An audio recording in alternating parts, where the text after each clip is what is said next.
Good morning, good evening, good afternoon.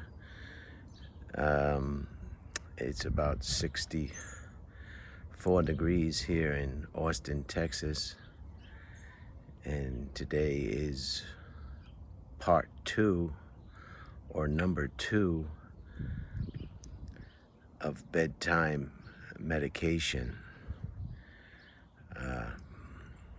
Part two of bedtime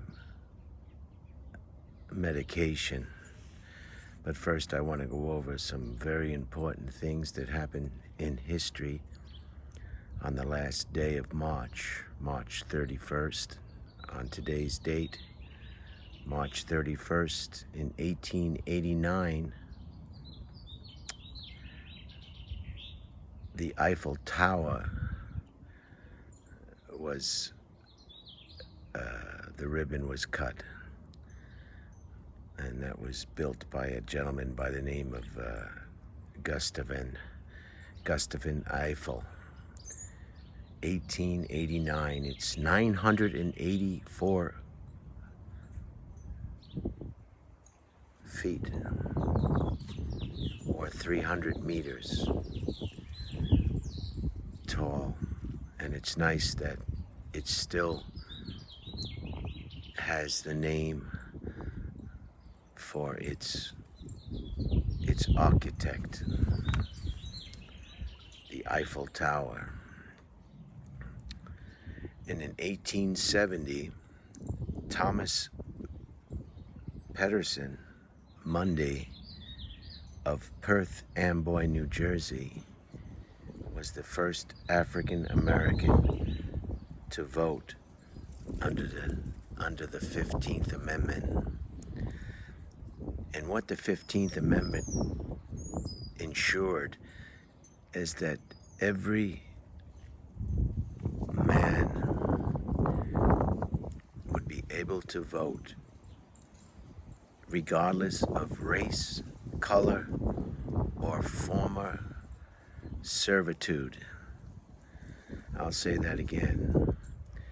It gave the right of the vote to every man,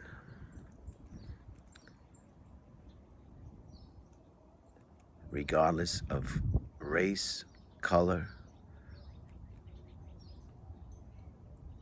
or prior servitude. So think about that. It looks like today there are some of us among us are trying to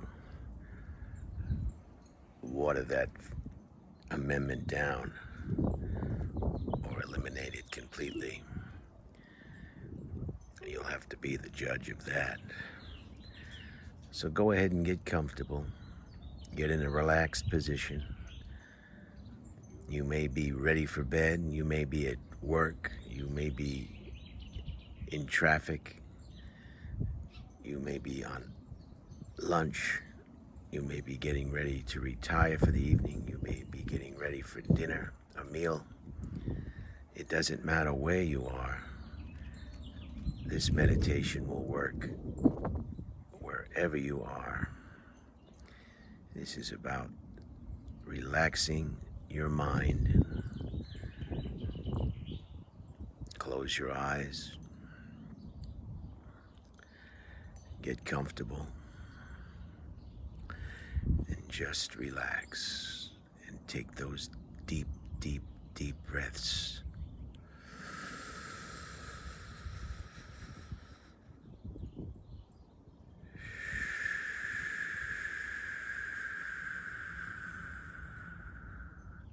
Thoughts will come into your head. Don't try to fight those thoughts. Let them come in and let them pass away. Don't concentrate on thoughts. Don't concentrate on concentrating. Just be. Just be. Know that I hear a lot of people say they don't know anything about computers. Your head is one giant supercomputer that can recognize faces from many, many years ago. You can even tell somebody without looking at them from the front, but just looking at them from the rear, and their walk will tell you who they are. It's the most sophisticated piece of equipment known to man. That's what AI is. It's artificial intelligence. What you have is the real intelligence. And all the problems that people have, more or less, is the fact that they're not in control of their mind and or their computer. That's why we love children so much, because they have no hang-ups. They have no prejudices. They have no axes to grind. And most importantly, they have no ego. The ego was designed as a safety measure to keep us safe when danger arises. But in modern society today, although there are opportunities for danger and some fear, by and large, the ego is more or less a problem or a stumbling block. People who don't control their ego cause themselves and everything about them problems needlessly. So let the ego go. Let the ego slip away. There's no need for an ego. In everyday life, you don't need an ego.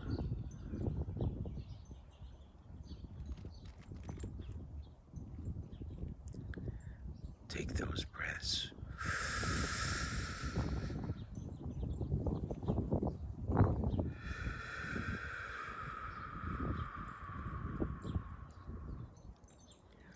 Don't let your ego control your mind.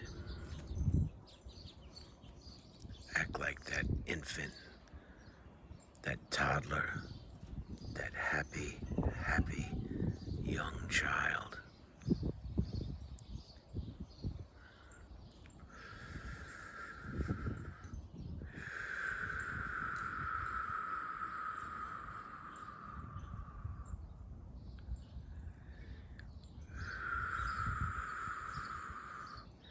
If your ego could talk, it would be saying, why me? Why me? Why can't I have this? I deserve this. What did you say to me? I'm not going to do that. That's not my job. Are you trying to get over on me? I'm not going to help you. These are all characteristics of an ego out of check. I'm not going to tell you it's going to be easy to control an ego that has far out used its usefulness, but it takes time.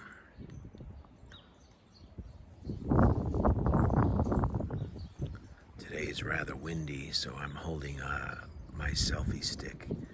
I didn't want to take a chance on damaging my Apple 12 Pro Max. What you're seeing now is the result of a severe winter storm. And this giant succulent has taken the brunt of it. But even though it looks like it's in a death spiral, it still looks somewhat in charge, doesn't it?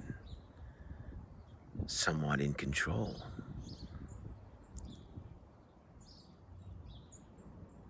Somewhat militant. Even in the throes of death, the succulent is strong, appealing, and beautiful, just like you. So I guess today is about the mind. Don't let your mind run you. You wouldn't let your computer program run you. You wouldn't let a virus in a computer derail you. You'd fix it. You'd get rid of the virus. You'd reboot your computer. You'd clean it out. And this is all this bedtime medication is about. And it's not for everybody.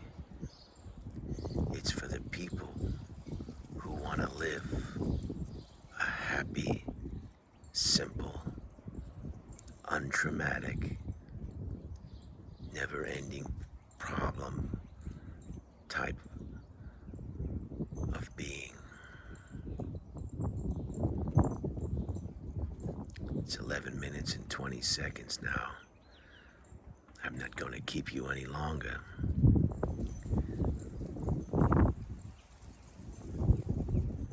Breathe.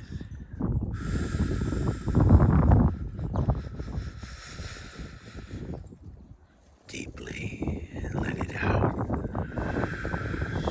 slowly. Breathe in deeply.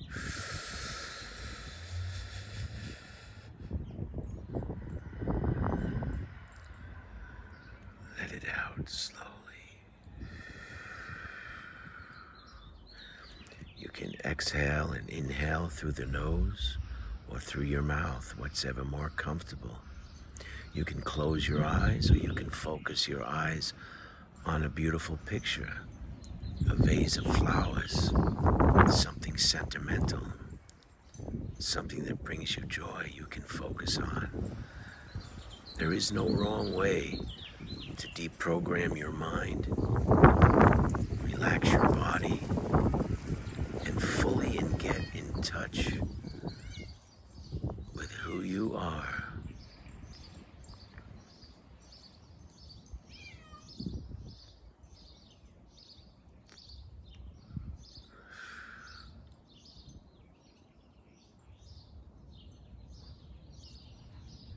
It amazes me how sophisticated the human body is and the mind.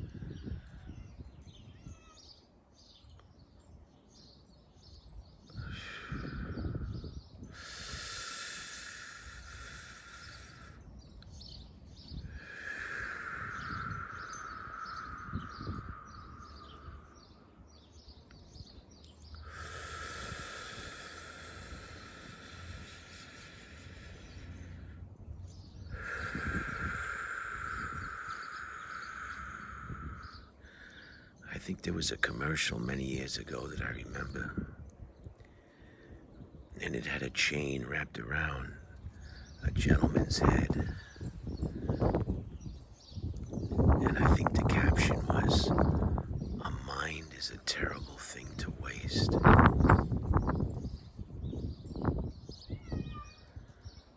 Don't waste your mind.